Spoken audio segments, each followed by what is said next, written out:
Day 5 after spine surgery, and here I am making a video.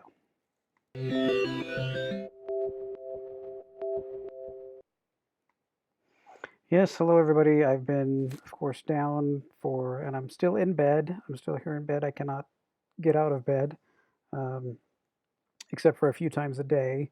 I'm on day 5 after spine surgery, and particularly why I chose day 5 to kind of continue my chronology of kind of what happened is that day 5 is the first day that I could take a shower. So I mean, you can imagine a bedhead, you know, beyond a Q-tip hanging out, here. So here's kind of what happened over my surgery. I mean, if this is going to help anybody with who's having surgery, who's going to need it, about how it kind of progresses and all that, that's kind of why I'm doing this. Just be able to, if somebody else needs this, then maybe this will help them to understand the quick kind of process. What I did have. Well, let's see if I can turn one of these other images on. Okay, so this is spine, your uh, vertebrae here, and they basically drill and place some screws into your spine between the two. The disc that's in between there, you can see there's this lighter color up towards the top and a lighter color down towards the bottom of the discs, and then there's the one in the middle that is gone because they removed that. That's basically done. It's destroyed. It's never working again. So this is why we're having surgery. So they place these screws into your back and run a pin down through those two screws. And underneath all that, they pack bone graft material. And that allows both, and they rough up the surface of it before they put the bone graft in there. And they allow that. That's why you need to stay down, basically, is that needs to take time to eventually grow into itself, become one piece of bone supported by the screws and the pins. Okay, so then after that, anytime you get up after surgery, you need to wear a back brace. Mine is similar to this one. You got to strap it around you and strap it as tight as you can in order to keep your back from moving. You do have to get up every so often and walk around. So here's the schedule that I went through, um, kind of surgery wise and stuff. So day 1, we get to the hospital 5:30 a.m. We were actually the first people at the hospital, and there was no one in the operating area, the prep area.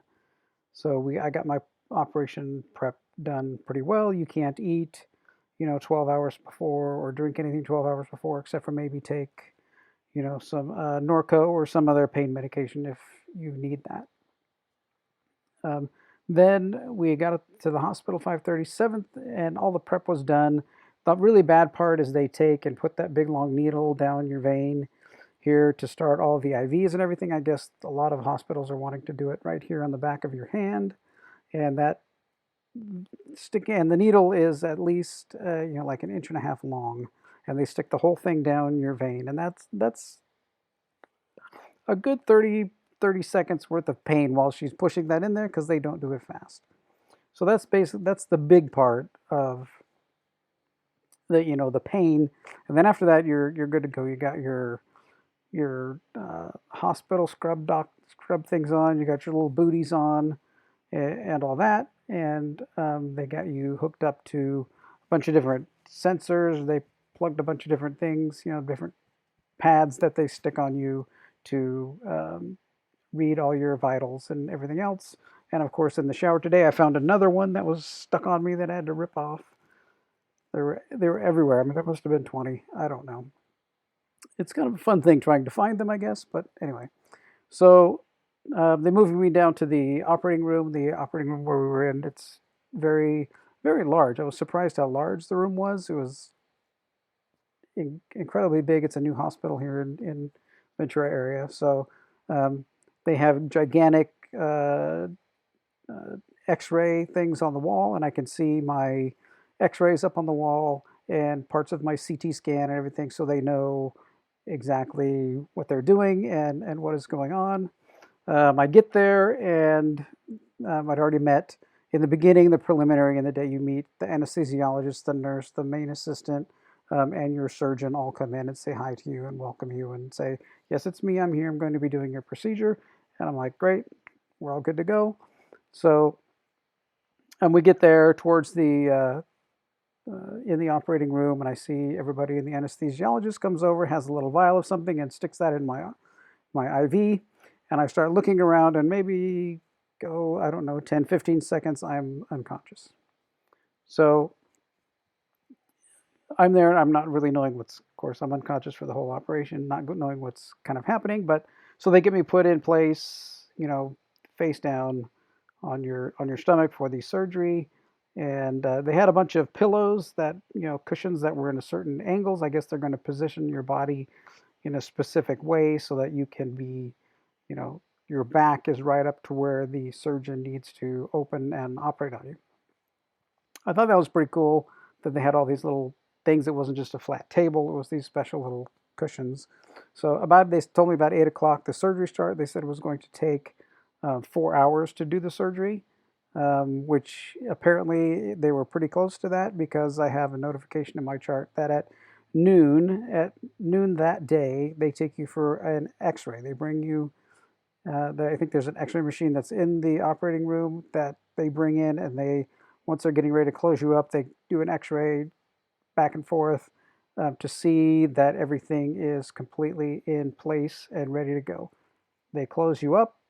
The one thing I told the doctor, I goes, "Are you using staples? Because that's the worst part. That truly is the worst part, are the staples. Because anytime you hit them or bump them or anything, knock them into something." Because this is my second back surgery. I had a discectomy before, so now this is a full fusion, right? So if they're, the staples are what you hit into things, and that just like, oh my gosh, there's some pain. Howdy doody. But it's all bandaged up right now, so it should not be too bad for a while.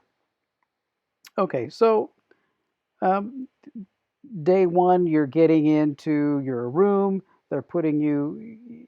It, I mean, I think it was like 3 or 4. You got a couple hours in post-op, so I got into my room at about 3 or 4 o'clock, and then you're just, post surgery, you're just trying to, get woken up, get back to everything's going. The doctor comes in, checks on me, everything else. I'm usually about towards the evening, 6, 7, 8 o'clock. I was pretty fine, being able to, talk and interact, and I was on enough. What they pack it with uh, pain medication. The whole area is packed with pain medication. So then when you're in in post-op and back into your room, you're really not feeling any pain back there because it's been so packed with pain medication that's slowly bleeding and going into it and not causing you any more pain. So they say the next day at about noon is kind of when that starts wearing off, and then they're going to start giving you some of the kind of uh, pain medication. I do have somewhere around here. I have a bottle of oxycodone that I'm taking in case I need it. I kind of haven't needed it. I mean, my surgery went really well, and I've tried to stay down as much as possible, so I haven't really had to take the oxy very much. And there's a muscle relaxant that's usually more something that you need because you have to turn and twist. You have to learn how to get out of bed basically again. Okay, so day two, in the morning of day two, um, at 5 o'clock, they take me for a CT scan. So roll my hospital bed over to the CT machine, transfer me over to that, send me through the CT machine, get a complete image of how my spine is, and doctor confirms everything is good to go. He did a good job, um, and I should be good to go home, in a day. So they have the gross part is you have a drain that's back there that's trying to keep all the pussiness out. So they have to come and change the drain and everything else, which isn't too bad. I mean, it's not a painful thing. They just, the drain just everything. The first night and the nights that you were in the hospital, I was in ICU because they wanted them to pay attention to me more than just a general room. Um, it's just that they bug you like every hour, like on the hour. You know how nurses in the hospital are. They got to come and say, okay, are you doing okay? Do we need meds? Do we need this? Here, you have to take these pills. These are ordered by the doctor, blah, blah, blah. Go for a test. Okay, you need to get up, walk around, all these things. So you really don't get any much sleep in the hospital, but it's okay. I dozed off as much as I could, 10, 15, 20-minute naps here and there throughout the night and the next day. So I went in on Thursday and stayed there Friday and then went home. I was hoping Saturday morning, but by the time paperwork and everything got done, it was more like 5, 6 o'clock in the evening. So I was feeling really good. I got home, got transferred, got into the bed. Um, Kind of how you when you're in the hospital on that last day, on the second day, they show you how to get out of bed, how to put the brace on, and then get you up and walk you around, in the circle in the hospital. So how you have to get out of bed is that you, from laying completely flat, you bring your knees all the way up. So you bring your knees up, and once you have your knees up, then you reach over and you grab something. It's best to have like either the edge of the bed. I have a something on the side here that has a big grip on it that I can grab, and then you roll yourself over. So with your knees up, and then by doing that, when you get over, you can drop your feet down off the edge of the bed, and then use on your side, push from the side, using your arms, get your elbow into there, and start pushing and move yourself over and bring yourself upright. That way you're not moving your back, you're not using any of the muscles around your back, so that it's going to take and like twist, your vertebrae there that are trying to have this bone graft heal. So I kind of did this, I knew this from before, so it's kind of easy to relearn. And so I've been doing that, having to do that anytime I get in and out of bed. You've got to do the same process getting in, and then the reverse process getting in, then the same process getting out. Bring your knees up, roll to your side, push yourself up as your legs kind of counterbalance you as you go down and come up. So you learn that. That's probably the biggest thing to try and learn. And then of course moving around as needed to just to keep your body, you know, moving and everything else. And probably the worst part is because of the when they knock you out and everything else, your intestines and your digestive tract kind of goes, hey, I'm going to take a break for a while until, like as with my case and probably with everybody else's, at about 3 in the morning, you realize I've got to go. And then you have to run to the bathroom. And then everything that you've been eating for the last 4 days decided to make an appearance, a grand entrance, as it were. So, but today was day 5. I got to get up, take a shower. It's kind of nice if you have you don't you don't want to wear your brace in the shower, but it is nice if you have like a chair or something in the shower.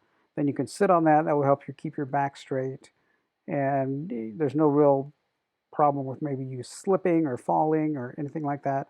So a chair is a really good idea. Get a cheap $10, plastic fold-up chair at Walmart and throw a towel over it or something while you're in there so you're not sitting directly on it. And then it's nice if you have a shower head that has, is detachable, that you can have go and spray and, and take your shower. So that was what was today, and that's kind of why I'm making this video, because I'm cleaned up. I feel so much fresher and better, and everything else. But so far, um, the pain and everything that I was having in my legs is gone. But I mean, I do have some nerve damage in from before, one toe in the left side, and now from this time even before the operation, the inside of my big toe on my left side, on my right side. So that probably will never come back. I'll have to learn. My body will have to learn to kind of ignore it. But the rest of the pain and everything else from standing and all that stuff, all that is gone. So now it's just the time taking to get through the recovery process and all this. We do have to wear this back brace for the next 3 months minimum. I don't know when I'm going to be able to drive. I don't see the doctor for another week. So I'll probably make another video after he takes the staples out, because then we'll kind of see how that's been going.